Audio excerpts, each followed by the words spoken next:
دم باش تماشافان حجاز صباح رشید از خلک ایرو هفوینا ارکیج ورا پیشکش کم مجرم ایرو لسر تعریب کرنا روجاوای کردستان جد سپیکا آوا کرنا دولت سوریه و حتی نها میوان من الاستودیو دکتور اسماعیل حساف سکرتری پارتیا پیشنگا کردستان سوریا هر وها ممستای زنگه دکتور تبخیر هاتن سپاس جد سپیکا دا دکتور ام تخوازن بزانن تعریب کرنا روجاوای کردستان جد سپیکا و شکودر هات و چواب بيقوبان بري بحث تعريبي بكن خوازم بكرتي يعني كردستان روجافا او بشك بوج كردستان يعني عثماني صالا بيستو يكي لغور ركفتنا فرنسا وتركا باش روجافا كردستان كان بدست فرنسا يعني تداب عربي درن يعني عربجي وكردجي هردو دبش باش عربي شام وكردستان روجافا كرن يعني دولتك بيجوج ملت بخوازن يا برسيار بكن انتداب فرنسي دابو دور طبيعي يعني كردا رولكي سركي هبو يعني تقينا يكي قودجي فرنسا تشيبو كردا كري يعني لان في سوريا دجي كردا غير منطقي ماجي بيشتي كو سوريا سربخ والورقرت يعني بو دولتك يسربخو صار شنو شاشان لبنان وسوريا واش غير حتى صار بي جي تشلو نه بي جي يعني د سوريا قال لك كرد يعني بون سروك السورية يعني انقلابات عسكرية وكم زالين يعني قهرتين عسكرية شادبون كجاد بجن كودت هاي يعني حسني الزعيم مثلا تشكلي محسن برازي سروك وزير بو فوزي السلو مالبتا عبد الباقي نظام الدين يعني سوريا دست كرداد ابو وكو كسايتي يعني اصليا كردون اما نبروجا كردي بو جبولو جوا شاغي قال لك روجنامه ركلام ويعني راقي عندنا عربي ودنيا يجي حتى عندك نفيس هنا دبيجن يعني سوريا يبو كردستان يعني دولة كردي لسوريا شيوية دوي دميد بيغومان دسبيكا سرهلدانا يعني شوفينيزم عربي بيدا كين برجوازيا قومي عربي سريخو هل برجوازيا نتوي عربي وافيسير ضباط افيسير سربازي لشكري دنافا فكره قومي بيدا دان جامي موغوت يعني هاتنا كردا ودس خصن سر يعني نظام الشامي شن جاران او شوفينيزم كي بر خرط صحيح لدي يعني هكرت مثلا بنر لناوشد يعني تنها لسوريا او سياسه شوفيني برامبر كرد داخستم دور د صار بي ان جي وياكو دو وبردوام قال لك سياسه ذاتين قول رولا كرداني لشكري كان بكن بل يعني تعريبه لشكري سرباز يعني لشكري سوري تاني عرب بل رولا كردان اللي قال لك كيم كردان واش بهجه الشهاده وزن بيدا دبي سياستك بر يعني توند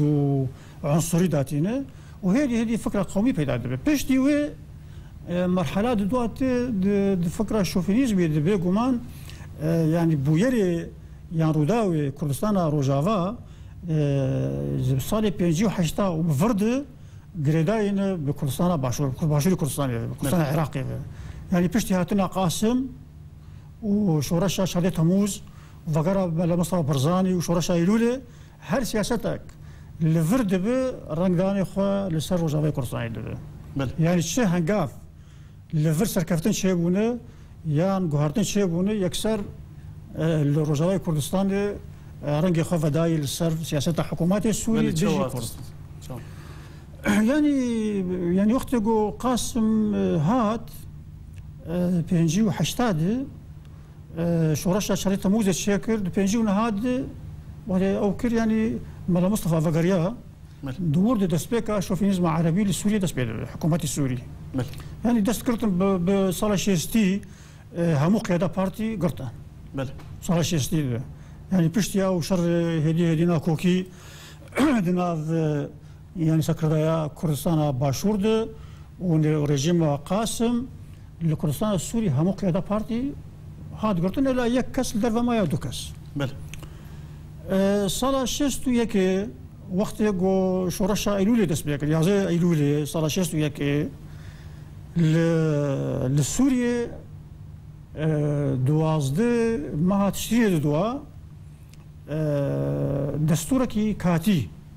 مؤقت لسردم سروك كومار او كوشا ناظم القدسي وسروك وزيري معروف الدواليبي صار شيستو يكيد دستور مؤقت دستور كاتي دانين دو دستور جارة يكين نادي سوريا دبي الجمهورية العربية السورية بل بري وين نادي كومارا سوريا بو بيشتي شورشا ايلولي بمهكي يعني مهكي يدمها او دستورات دركت ونادي السوري قهرت كرت الجمهورية العربية السورية معناه شيء معناه هركسك للسوري بيجي تنا عربي نا كرد نا ارمان نا تشركس نا سريان نا اسور يعني التركي للسوريين ديركتن ابي او قهرتنا هنا يعني قرداي بون بشورشا كارت جمرة صار لك بيجي كودوي صار ده سياستها تعريبي لروجافاي كردستان دس بكريه نكو الاليه العسكريه او بخوش تعريب يعني انا دستور نادي قهرنا سوري بخو تعريبه بله يعني قهرنا نادي سوري جو كومارا سوريا بو كومارا عربيه سوري بخو تعريبه بله يعني تعريبه كومارا يعني هم ملتي سوري ديجين عربا طبعا او سياستها يجي يعني سياستها حزب بعث سياستها ميشيل عفلق مؤسسه بعث اوان دقوتن يعني هركسك الولايات العربيه ديجي عربه يعني فكره بعث قاعتي دانين صارت شلو السياده بيشتي كونغريه كم شلو حافت بيشتي بينجيو دوا حزب بعث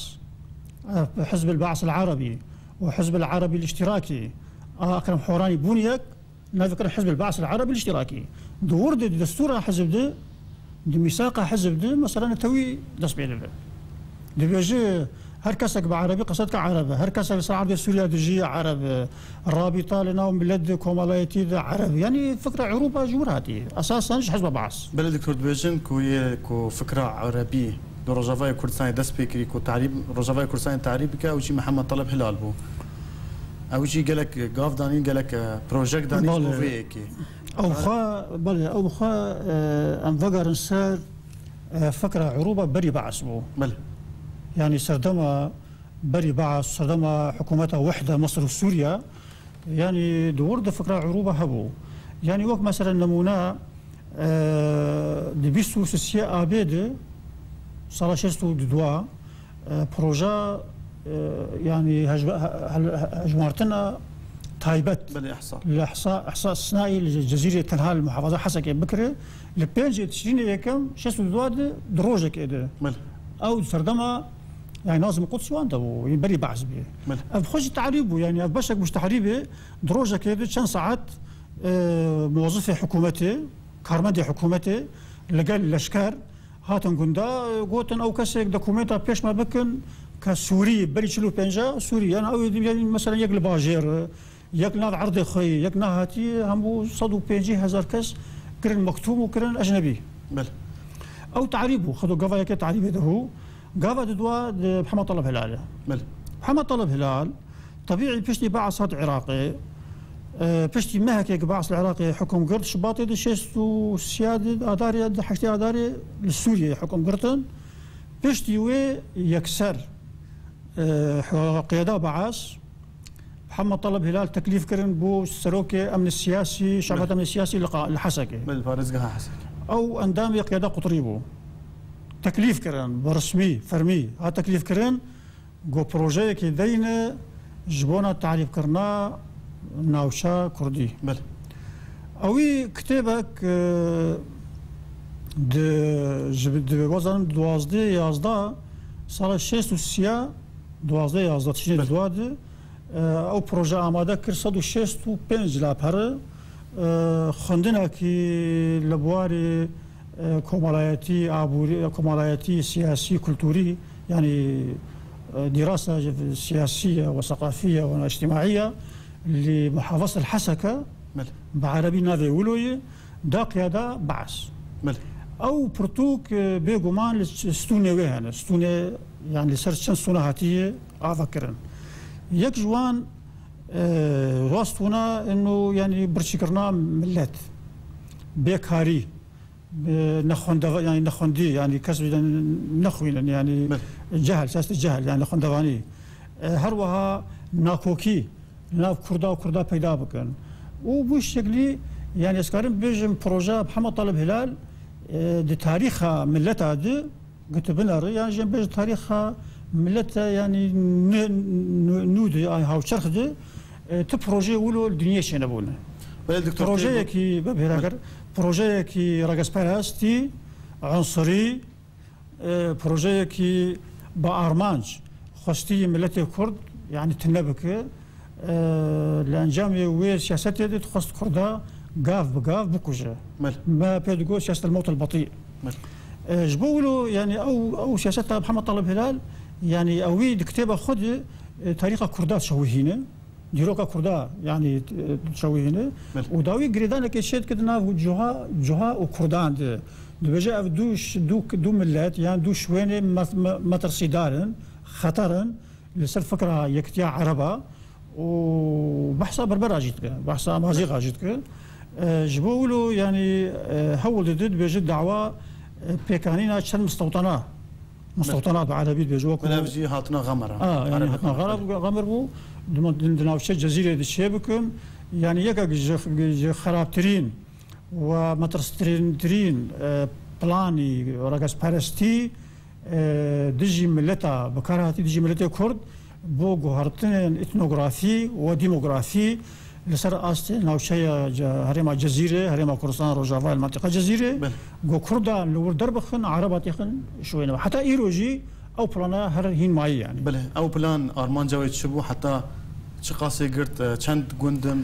او بلان بيغمان يعني ارمانجا وشبو يعني چند ارمانجا خوها بيغمان يك جوان ارمانجا سينوري استراتيجي ناوشي سينوري كردستان العراق وتركيا ناوشا هي كردستان بردوامبونا كردستان عمق كردستاني خاصن وين ناوشي هان بكن يعني تامبويكي لشكري دورد ديوارك يعني كريدورك عسكري شبكن عربات يخن وردو طبعا عربجي همو يعني بتشكو الي كاريا واندان جبونا ناوشة تشويه بكن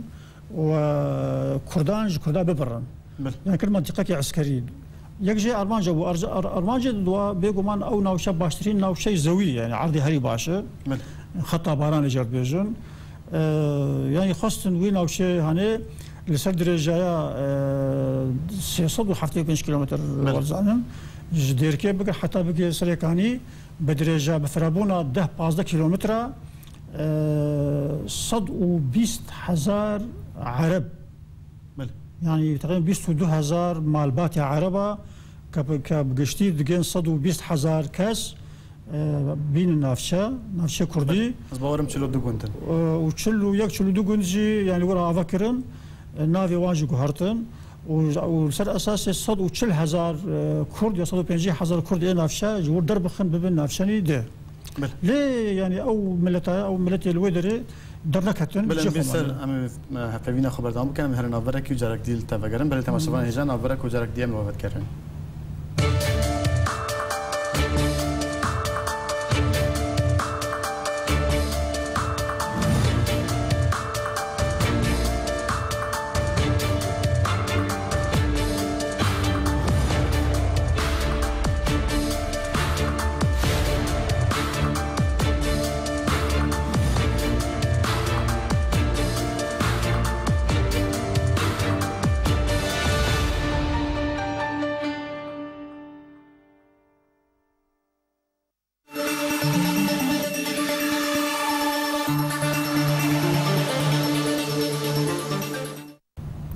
تماشفان هجان جار ديم الوفد كرن ميوان ما الاستوديو دكتور اسماعيل حصاف سكرتيري بارتيا بيشنغا كردستان سوريا وها مستعد زانينغه دكتور جاردي تبخير هاته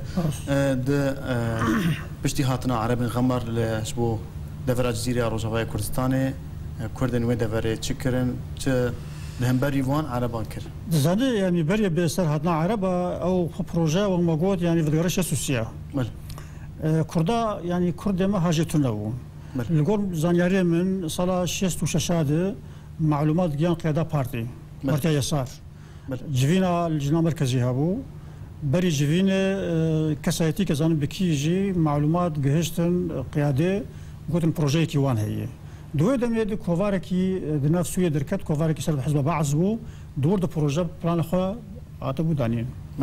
يعني بروجي بخا وقت ما قلت بروجي كانت يعني رئيس برسي عنصريه ارمان جوان دبنا في ريفورم يعني اصلاح زراعي دبنا في سياسه السوسياليزم عربي دبنا في قايشه كسك يعني حزام الاخضر يعني خص الناوشة فالا بكن وجلست عرض كردا جلست كردا درخن يعني وين ناوشي بكن ناوشي كي يعني طبعا او سياسه ياجي وقت ما قلت جريداي بغارتني قشتي لسر استي رجلات نافين وكردستان ذا بشتي سهلدانا شورشا ايلوله بسكردايتي بارتي ديمقراطي كردستان العراق وسكردايتي نمر مصطفى برزاني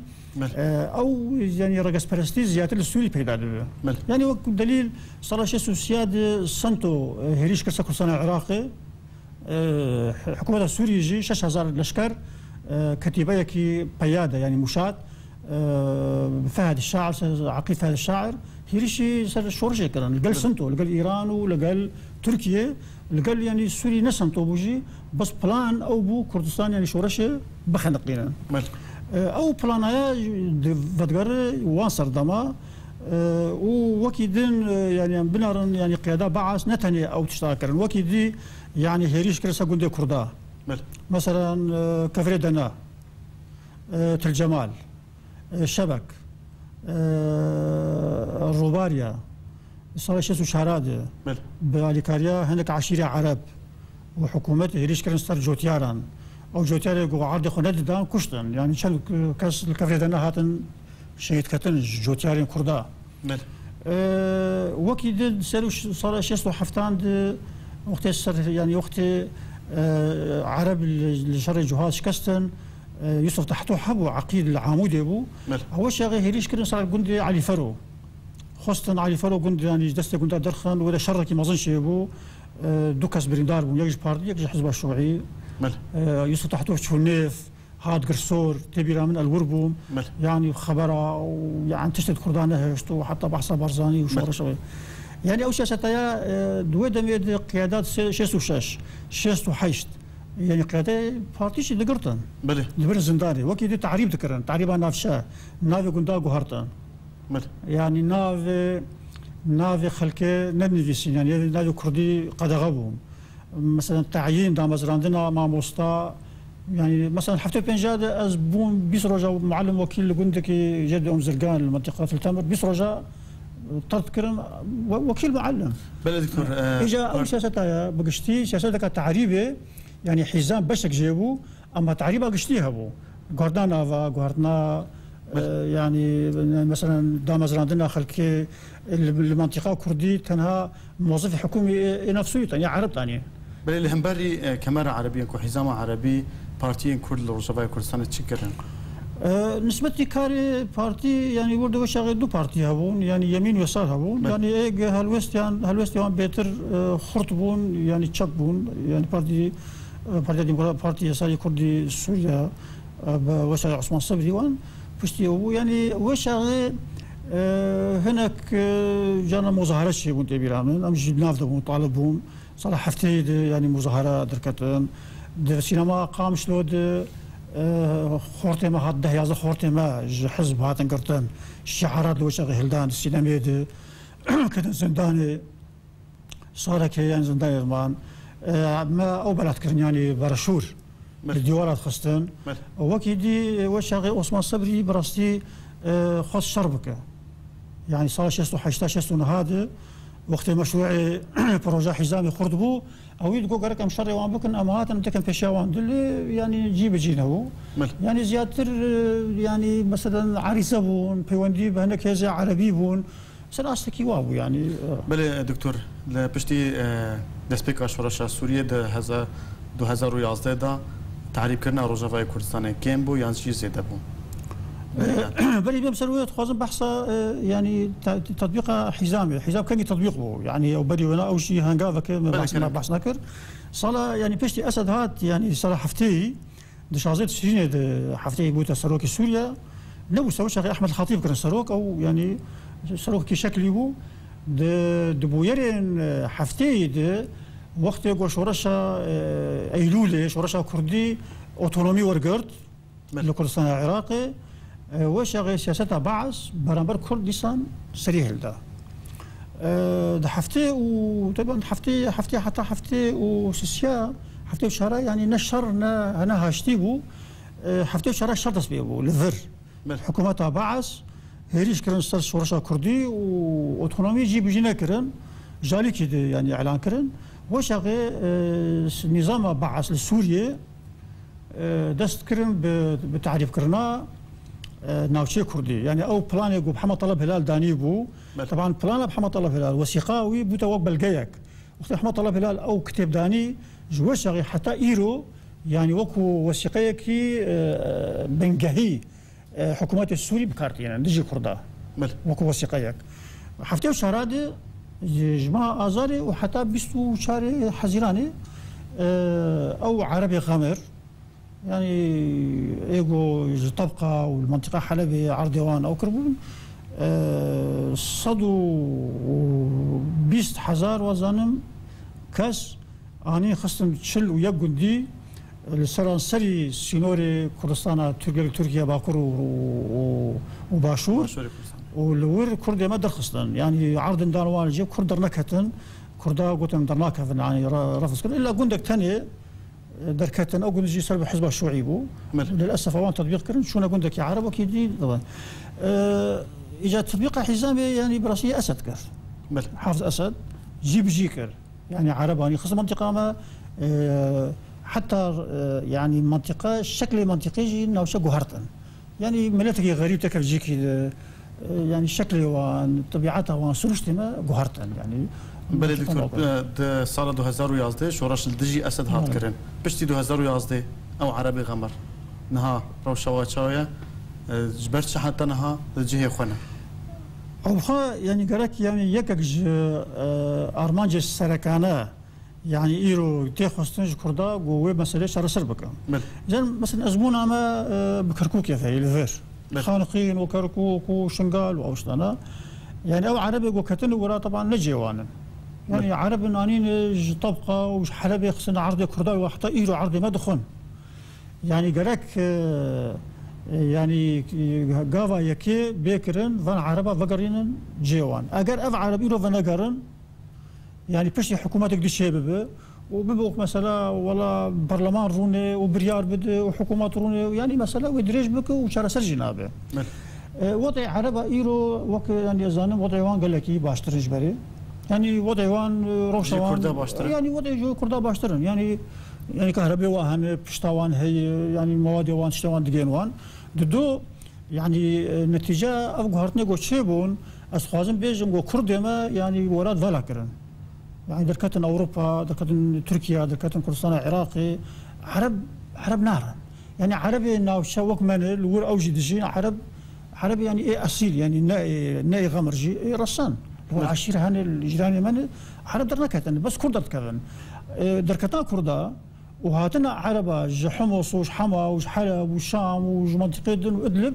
يعني جدير يعني ديموغرافيا ناوشا ايرو بشكل كي هاتي قهرتن ابو خوازن ايرو افشي قوتي كرن براستي يعني تهجير كردي كرد بخوا يعني درت كذن وهاتنا عربة ديموغرافيا ناوشا قال لك هاتي قهرتن اف تشتهاني دبق وسبا مثلا روش شارع سرب قال لك جيفا قرن لقال لك جيفا ناقرن مثلا باوي برجوان ديوان بيدا يعني كاريوان اقباش قال لك جي ما فدقرن اف تاثير كاغرد يعني السر قهرتنا ديموغرافي ناوشي كردي براستي قال لك خطر بالعلاج شارع سري بو بيكيت شارع سري قالك يعني بارتي كردي هم بيدا هم جي يعني مرسان وطني كردي هم جي بارتي دي يعني قالك بجدي كار بكن للسر يعني يزقبونا تفقرة كردي ببيك يعني يرو أجمع تخستن أجر أم نبنيك أم تشكيب دست نخن أف يك عددوا أجر أم نبنيك أم بي بروجا بن شو ممكن بحال يك بروجا خد بيش قالك يعني بروجا يك بروجا هذا وقالك أم سفر مسألة جديد بسكنن يعني أم في مسألة بكن يعني يجج بلقي سركانة جو أم فان عربة يعني شرس أو ظلم وهاتي جي خبردان بلكي أو مظلوما لنسو يعني جوتياري نافشة أو بسياستك منهجي هاتنا عربي نافشة جيراني منه خلكي منطقينا حقيوانه سبا إدارة بكن حكم بكن اما في عربيه جوج منطقيش درفه هاتن يصلوا 120,000 دبيلو جيشت بن 500,000 كس يعني نيم نوشي معنا قالك يعني بتفقرا كردي صار براستي راوست وبك كيشيك بروبليمك اللي قال معارضه سوريجي قالك ايرو مثلا معارضه سوري ائتلاف ذي مسألة قالك بكم بلقايك يقرنق انه افكا سنه يعني بروبليمك نفس عادي مدايه شهاب المنطقه ما دستي كسنا غريب دابا وجوتياري ما يعني عرض ديوان جوهات مستند بلا دكتور اگر اخفتنا تداوي هبه ولا اخفتنا داوي يعني ايرو درفتك منظم دستي كردهات ديرو كد الهمو باش كردستاني يعني ام بيجن ايرو السوري وكولات برشد العراق ودولتنا ماي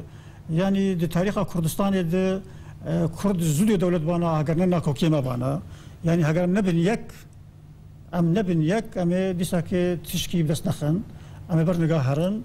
جبولو يعني بانجا وازامن جو تفجر كردي ذكر بك لسر أستكي قشتي بروجيكي نتوي كردستاني بيك بلان بيك بروجي إيش بيكرن جو بلاتي مرزقار بب وجبه ظلم وزورا جو بحزاري سالانتي داي أم كاربن قوارك خود دروس بكن دولت خود دروس بكن آزاد بجين بله گلک سپاس دکتر اسماعیل حساف سکرتری پارتیا پیشنگا کردستان سوریه هر مستعد زنی که دیرو میوانه آرکیبو گلک سپاس دست خوش تماشاوان جان گشتن داویا خلک خیر و حتی خلک دیب من خیر و خشیده